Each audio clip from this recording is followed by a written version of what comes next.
اکثر سننے میں آیا ہے، اکثر لوگوں کی زبان سے یہ سننے میں آیا ہے کہ بھئی میری بیٹی اس وجہ سے باہر جاتی ہے کیونکہ میری بیٹی کی تربیت اچھی ہے، میری بیٹی کی تربیت اچھی ہے۔ بھئی آپ کو کس نے کہا ہے بیٹی کی تربیت اچھی نہیں ہے؟ یہاں پہ تربیت کا ایشو ہی نہیں ہے،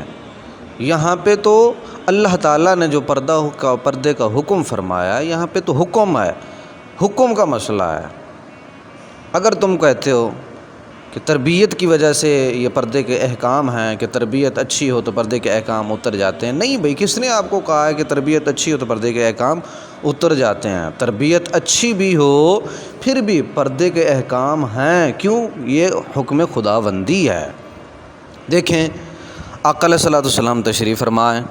اور آقا علیہ الصلوۃ والسلام کے پاس ازواج مطہرات بھی تشریف فرمائیں۔ ایک نبینہ صحابی جو آقا علیہ الصلوۃ والسلام کے دربار نبوت کے اندر تشریف فرما ہوتا ہے، تو آقا علیہ الصلوۃ والسلام اپنی ازواج مطہرات کو حکم فرماتے ہیں کہ آپ اندر تشریف لے جائیں، تو آگے وہ آقا علیہ الصلوۃ والسلام سے فرماتی ہیں کہ یا رسول اللہ، یا حبیب اللہ۔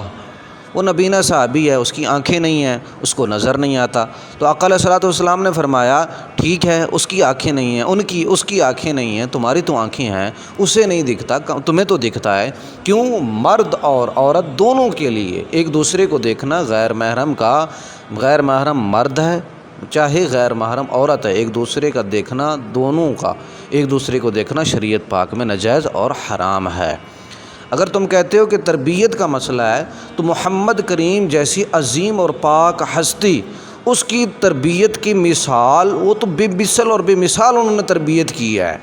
کیونکہ وہ تربیت کا گھر ہے۔ پھر بھی آپ صلی اللہ علیہ وسلم اپنی ازواج مطہرات کو حکم دے رہے ہیں، تو پھر یہ حکم خداوندی ہے، یہ نہیں ہے کہ تربیت کا مسئلہ ہے کہ تربیت اچھی ہے تو پھر پردے کے احکام نہیں بھئی، تربیت اچھی بھی ہو، تربیت اچھی ہی ہو پھر بھی پردے کے احکام ہیں۔ اور آج کل سننے میں آیا ہے کسی چھوٹی بچی کے کپڑوں کے حوالے سے اگر کسی سے بات چیت کرو کہ یار اپنے بچی کے کپڑوں کے حوالے سے تھوڑی سی جو ہے نا کڑی نظر رکھو اور بچی کے کپڑوں کی احتیاط کرو، اس کا خیال کرو، تو آگے سننے میں آتا ہے، جواب ملتا ہے بھی چھوٹی بچی ہے۔ تو دیکھو دوستو، درخت بڑا درخت نہیں ہوتا، ابتدا میں یہ چھوٹا سا پودا ہوتا ہے۔ جب یہ چھوٹا پودا ہوتا ہے تو اگر اس کی ٹہنی مڑ جائیں اور مڑی ہوئی ٹیڑھی ٹہنی اور درخت فل جوان ہو جائے تو وہ ٹہنی ویسے ہی مڑی ہی ہوئی ہوگی۔ کیونکہ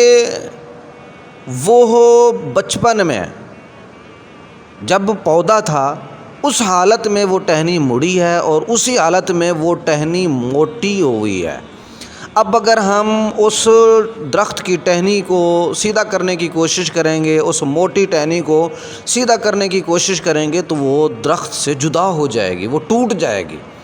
اگر ہم جب وہ پودا تھا درخت، اگر اس وقت اس ٹہنی کا خیال رکھتے، جب وہ ٹیڑھی ہو رہی تھی تو کسی دھاگے کے ذریعے، کسی رسے کے ذریعے اگر سیدھا کر کے باندھ دیتے تو وہ سیدھی، اس وقت وہ سیدھی ہو سکتی تھی۔ کافی مشکل ہے اس ٹہنی کو سیدھا کرنا، اگر ہم اب سیدھا کرنے کی کوشش کریں گے تو یہ ٹوٹ کے درخت سے جدا ہو جائے گی، کیونکہ درخت اب فل جوان ہو گیا ہے، اب یہ ٹہنی بھی بہت موٹی ہو گئی ہے۔ اب اگر ہم اس کو سیدھا کرنے کی کوشش کریں گے تو یہ درخت سے ٹوٹ جائے گی، ٹوٹ کے جدا ہو جائے گی۔ اسی طرح دوستو، جب بچی کی پرورش بچپن میں اچھی نہیں کی جاتی، بے پردگی میں اس کی پرورش ہوتی ہے، بے حیائی میں اس کی پرورش ہوتی ہے، اس کو پردے کے احکامات نہیں سکھائے جاتے، جب وہ بڑی ہو جاتی ہے، اب ہم اگر اس کو پردے کی بات کریں گے، شرم و حیا کی بات کریں گے تو اب یہ بہت مشکل ہوگا۔ اب یہ لڑائی جھگڑا، فتنہ فساد، حتیٰ کہ یہاں تک بھی بات پہنچ جاتی ہے کہ ہم لوگوں نے کافی سارے ایسے واقعات سنے ہیں کہ خودکشی تک معاملات پہنچ جاتے ہیں۔ تو دوستو، ان سارے شر، فتنے، فساد اور خودکشی جیسے معاملات سے بچنے کے لیے اور شیطان کے ہر قسمی فتنے سے بچنے کے لیے اپنی بچی کی تربیت جو ہے بچپن سے ہی کریں، تاکہ یہ بچپن سے ہی شریعت پاک کے مطابق اپنی جوانی جو ہے، جوان ہوتے تک یہ جو ہے نا پوری تربیت حاصل کر لے اور اب جوانی میں مکمل یہ شریعت پاک کی پیکر ثابت ہو کر دکھائے گی۔